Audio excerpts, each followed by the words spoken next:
You may not realise it, but your P60 is actually a really important document. The P60 is an end-of-year statement of pay, tax, USC and PRSI deducted by your employer during the year.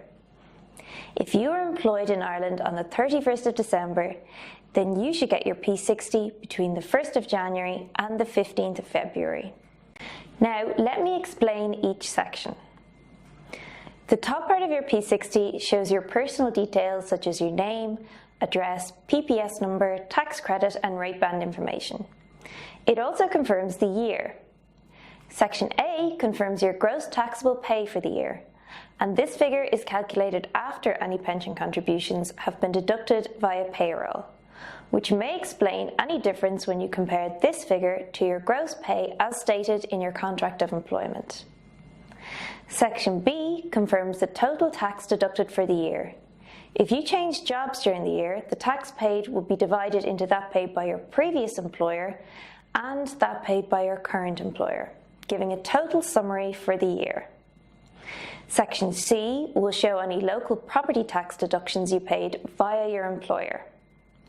Section D confirms the amount of pay subject to USC in the year, and this figure may not be the same as the amount of pay subject to tax because it's calculated before any pension deductions. Section E confirms the total amount of USC deducted from your income in this employment. And Section F provides details of PRSI paid in your current employment. Lastly, the bottom section shows your employer's details, including name, registration number and address. The most important thing to note on your P60 are your tax credits. Sometimes payroll may not factor in all of your tax credits, especially if your circumstances change throughout the year. For example, if you got married, if you had tuition fees, or if you had medical expenses, you could be due tax back.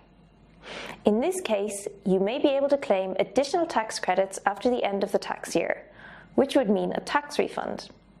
At taxback.com, we can use information from you and on your P60s from the last 4 years to see if you're due a refund. Simply apply now with taxback.com to see if you are due money back.